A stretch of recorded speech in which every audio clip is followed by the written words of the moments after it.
Antifa this weekend, saying he's going to designate it as a organization of terror. Under what authority can he designate domestic terrorist organizations? Because there's no law that enables the president or any agent of the government to do that, as opposed to foreign terrorist organizations, which are designated by the Secretary of State. So as the president said, he has people looking at that, and as you know, we've discussed here over the last 2 weeks, there's an increase in domestic terror. The director of the FBI, Christopher Wray, made that clear on July 23rd in a sworn testimony to Congress most of you didn't cover because it was the day before Mueller's not so impressive testimony. You were telling us what he was going to say instead of listening to Director Wray, but Director Wray has made clear that there is an increase in the number of arrests that the FBI is making with respect to domestic terror. That includes white supremacy. It also includes Antifa, probably includes anti-Semitism, all forms of hate, which does come in many different forms.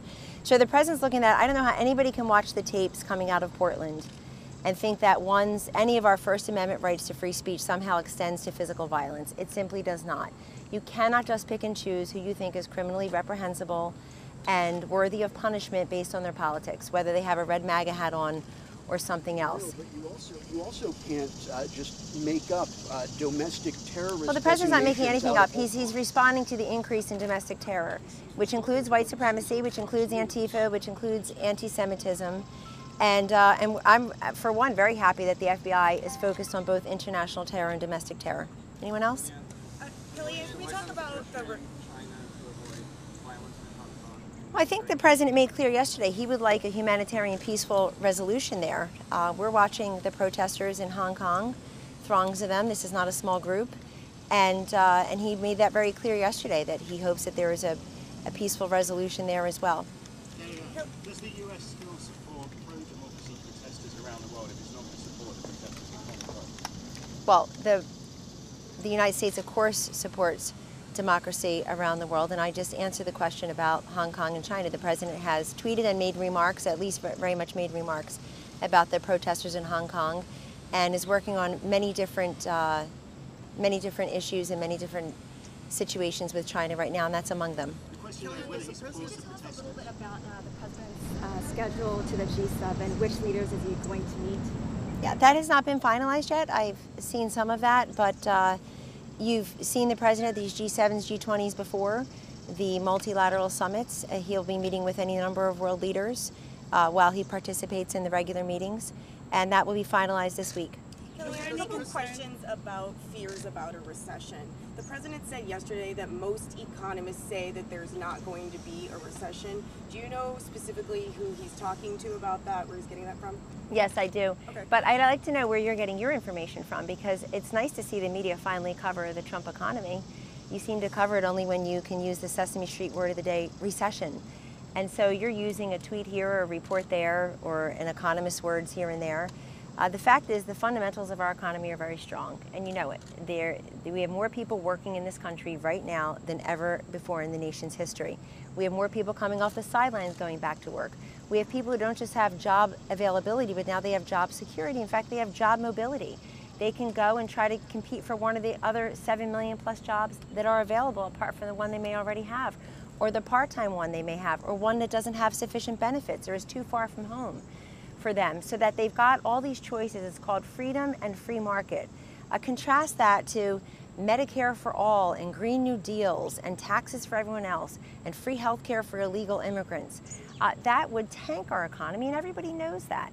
So I see now post Mueller bomb, not bombshell, post hunt for collusion that never happened, conspiracy indictments that will never come to pass. I see now that we're focused on the economy, because you know that is the president's strongest suit, that a majority of Americans approve of the way he's handling the economy in most legitimate polls.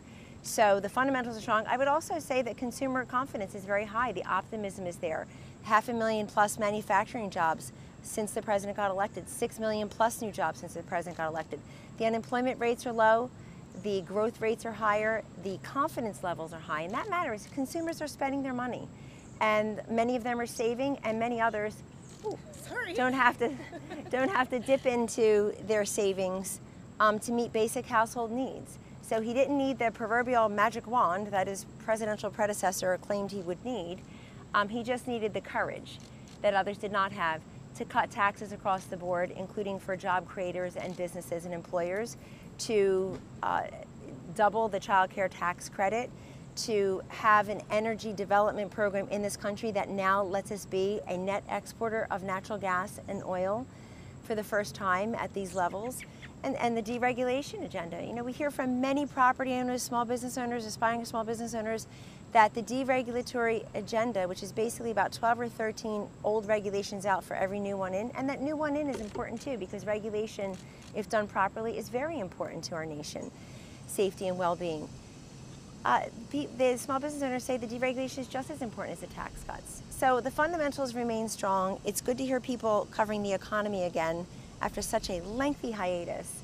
But again, you don't have a magic wand to say, and now we're in a recession. Last one. What kinds of regulations and guns would the president like to see? Well, the president, fortunately, a year and a half ago had the courage to do what his predecessor did not, which is to sign into law the fix NICS. He did that in March of 2018. NICS is, of course, the acronym that stands for National Criminal Instant Check, background check system, thereabouts. Essentially, there were many loopholes in that, and he fixed that. And that was bipartisan. It was part of the budget deal, and that would have prevented the murderer, whose name I won't say, in Charleston in June of 2015 at the historically black church. That should have prevented Aurora. That should have prevented Sutherland Springs. In other words, people who should have failed their background checks if their prior felony convictions were in the system, and if the systems were talking to each other properly. The president also is looking at what we can do to take a look as a country at these fact patterns that are chilling to so many of us. You look at the Parkland, Florida shooter. He had aspired to be a school shooter and got his wish ultimately, but local authorities had visited his different homes dozens and dozens of times, and nothing happened. He wasn't removed. He apparently didn't get the help he needed, and yet he got firearms and made good on his aspiration to become a school shooter. The fact pattern in Dayton, Ohio, where this person has a kill list and a rape list for boys and girls respectively in high school, but somehow the juvenile records will not transfer over when he goes and legally procures firearms. So when the president says we need to fix the mental health system, look at mental health, he's not saying everybody who is in treatment for mental health is a shooter. He's not saying every shooter has mental health issues. What he's saying is that we have specific incidences where that has been an issue and has been ignored. I am very grateful and overwhelmed, really, with joy and gratitude to all of the first responders who worked arduously to stop those 3 would-be mass shooters just in this last week. It's been reported. Because people are learning that when you see something, say something after 9/11, doesn't just apply to packages, it applies to people. And the more people can stand up and say, you know what, this kid down the street is scaring everybody, he comes out with firearms, or seems a little off at school, or you can make anonymous tips. It can be investigated. And it can be investigated so that people who need help get it, and they don't get firearms when they shouldn't have firearms. All of this could be stopped. There's a great Politico article from about 3 days ago. Really, all of you should read. It's basically entitled, the real reason why President Obama never passed gun control or never took action on it. But it goes down chapter and verse of how he didn't really campaign on it in 2008 or 2012. You had a lot of Democrats in the United States Senate, including some who are still serving on Capitol Hill when they're here, who voted against the assault weapons ban in 2013. There was not a lot of excitement and robust effort on the part of the Democrats when they had a veto-proof Senate majority to pass gun control. So this president is at least trying to fix the problems that we see as deficits within the system. He gave a speech 2 weeks ago this morning that said he would look at red flags if they were right. He would look at I think it's Toomey Coons, that is a fixed NICS violation bill. So we're looking at many different avenues, but there will be no confiscation of firearms from Americans who possess them legally under the Second Amendment and through the Heller decision by the United States Supreme Court, which President Obama also made joyful noises about. Go read the article.